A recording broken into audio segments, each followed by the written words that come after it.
Apa kabar semuanya? Luar biasa. Nah, hari ini kita kembali berjumpa walaupun masih lewat media video ya. Tetapi kiranya tidak mengurangi sukacita kita semua. Mari kita mengawali ibadah kita pagi hari ini dengan berdoa. Tuhan Yesus yang baik, terima kasih di pagi hari ini kami boleh berjumpa kembali dalam ibadah sekolah minggu. Walaupun masih lewat media video, tetapi biarlah itu tidak mengurangi sukacita adik-adik semua. Kami berdoa Engkau hadir dalam ibadah adik-adik di rumah masing-masing dan memberkati kami semua. Terpujilah nama Tuhan, dalam nama Tuhan Yesus kami berdoa. Amin.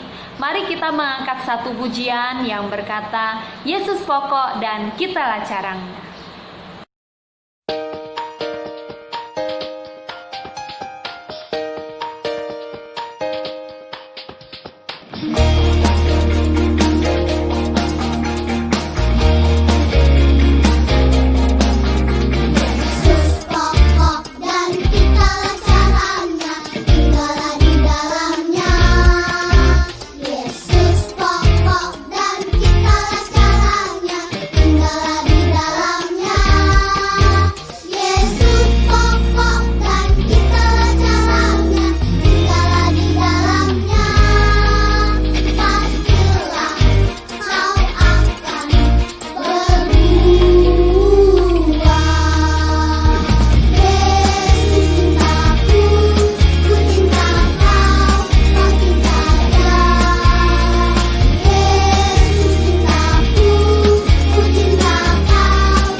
Adik-adik masih ingat peristiwa ketika Tuhan Yesus naik ke surga? Ada satu pesan yang Tuhan berikan kepada murid-muridnya.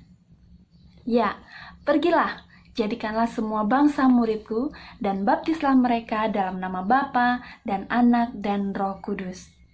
Dan ketika murid-muridnya mulai memberitakan Injil, mereka tidak sendirian. Tetapi mereka memberitakan Injil dengan kuasa Roh Kudus yang Tuhan anugerahkan bagi mereka. Sehingga ada begitu banyak orang yang menjadi percaya dan memberi diri dibaptis. Namun, ketika banyak orang menjadi percaya, mulailah ada terjadi penganiayaan di sana. Banyak orang dianiaya, ditindas, ditangkap, bahkan ada yang dimasukkan dalam penjara. Situasi ini apakah membuat murid-murid menjadi takut dalam memberitakan Injil? Apakah menjadikan murid-murid gentar dalam memberitakan Tuhan Yesus? Tidak adik-adik.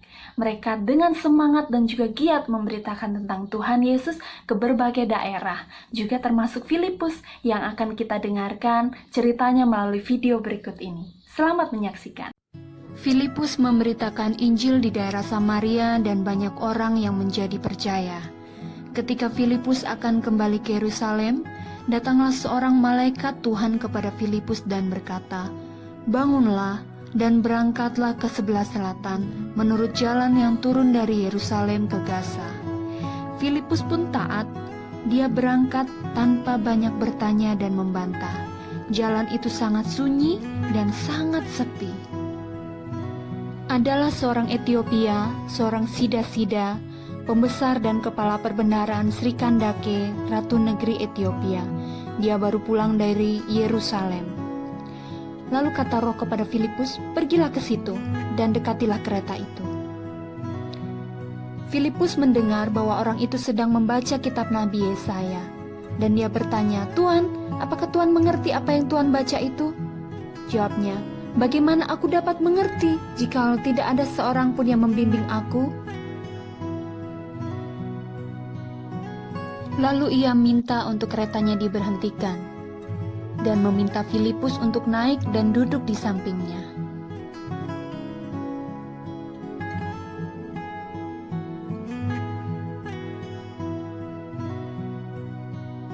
Dia membaca nats kitab Nabi Yesaya itu dan bertanya maksud dari isi nats tersebut kepada Filipus. Maka mulailah Filipus menjelaskan tentang nats tersebut, dan Filipus pun juga memberitakan Injil tentang Tuhan Yesus kepadanya, tentang karya keselamatan yang Tuhan Yesus berikan bagi orang yang percaya kepadanya. Dalam perjalanannya, mereka tiba di suatu tempat yang ada air. Lalu kata sida-sida itu, "Lihat, di situ ada air. Bolehkah aku dibaptis?" Kemudian mereka turun dari kereta. Kata Filipus, "Jika Tuan percaya dengan segenap hati, Tuan boleh dibaptis." Jawab sida-sida itu, "Aku percaya bahwa Yesus Kristus adalah anak Allah." Kemudian Filipus membaptis sida-sida itu. Dan setelah mereka keluar dari air, Roh Tuhan tiba-tiba melarikan Filipus. Dan sida-sida itu tidak melihatnya lagi.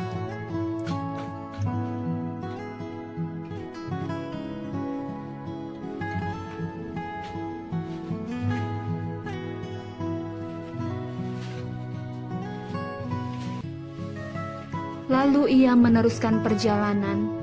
Hatinya penuh dengan damai sejahtera dan sukacita karena dia telah dibaptis dan dia telah menerima Tuhan Yesus Kristus. Nah adik-adik, kita sudah mendengarkan cerita tentang Filipus. Kira-kira apa yang membuat Filipus berani dalam memberitakan Injil kepada sida-sida dari Ethiopia? Padahal bisa saja dia ditangkap, dipenjara seperti orang yang lainnya. Ya, Filipus tahu bahwa Tuhan menyertainya. Dia tidak sendirian. Ada Roh Kudus yang menuntun dia. Ada Roh Kudus yang memampukan dia dalam melakukan firman Tuhan. Lalu, bagaimana dengan kita adik-adik? Roh Kudus ada dalam hati dan juga hidup kita ketika kita sungguh-sungguh percaya kepada Tuhan Yesus. Pertanyaannya, apakah kita mau untuk melakukan apa yang menjadi perintah Tuhan dan peka dengan suara Roh Kudus? Contohnya, Tuhan Yesus mengajarkan kepada kita untuk mengampuni orang yang bersalah kepada kita. Ada teman yang menyakiti hati kita. Kira-kira kita mau tidak untuk mengampuni teman tersebut? Nah, adik-adik, kalau kita sungguh-sungguh dekat dengan Tuhan, Roh Kudus yang akan memampukan kita untuk mengampuni teman yang bersalah dan juga menyakiti hati kita. Contoh lain, ada orang yang kesulitan. Pada saat pandemi saat ini, dia tidak bisa makan di siang hari ini. Kita punya uang 20.000 untuk jajan kita. Kira-kira rela tidak kita memberikan kepada orang yang susah tersebut, teman yang kesulitan tersebut? Nah, kita merelakan uang jajan kita, memang kita tidak bisa jajan, tetapi kita bisa memberkati orang yang mengalami kesulitan tersebut. Rasanya tidak rela ya, itu kan uang jajanku hari ini. Tetapi Roh Kuduslah yang akan memampukan kita untuk merelakan uang tersebut. Dan orang yang kesulitan tersebut pasti akan sangat senang karena dia mendapatkan berkat dari adik-adik. Dan itu yang membuat adik-adik juga mengalami sukacita karena sudah memberkati orang lain. Ya, dan pada suatu hari nanti ketika adik-adik sudah mengerti firman Tuhan, adik-adik mulai menceritakan tentang Tuhan Yesus kepada teman-teman yang belum percaya. Mungkin teman-teman ada yang belum percaya, om, tante belum percaya kepada Tuhan Yesus, bahkan mungkin papa, mama saat ini belum mengenal Tuhan Yesus. Nah, Ketika adik-adik sungguh-sungguh dekat dengan Tuhan, Roh Kuduslah yang akan memampukan adik-adik untuk memberitakan tentang Tuhan Yesus kepada orang-orang yang kita kasihi. Mau kan orang-orang yang kita kasihi juga diselamatkan oleh Tuhan Yesus? Nah, Tuhan Yesus bisa pakai adik-adik untuk memberitakan tentang Tuhan Yesus kepada mereka. Tidak sendirian. Percaya deh, kita tidak sendirian dalam melakukan firman Tuhan, tetapi ada Roh Kudus yang akan mengajarkan kita. Ada Roh Kudus yang akan menuntun kita, seperti Roh Kudus menuntun Filipus tadi. Ada Roh Kudus yang akan memampukan kita untuk melakukan setiap firman Tuhan.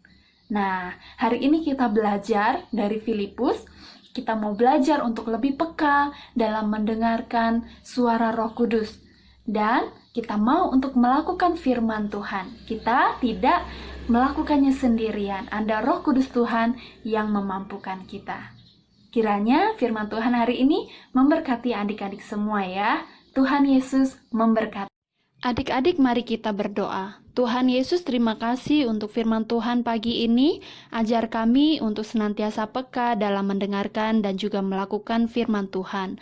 Dalam nama Tuhan Yesus kami sudah berdoa. Amin.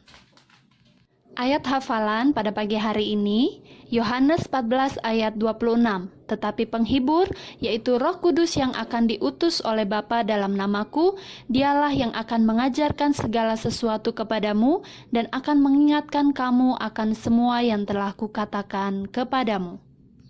Adik-adik, ibadah kita telah selesai. Kiranya Tuhan Yesus memberkati kita semua. Kita berjumpa lagi minggu depan dengan Cici Koko yang lainnya. Bye-bye.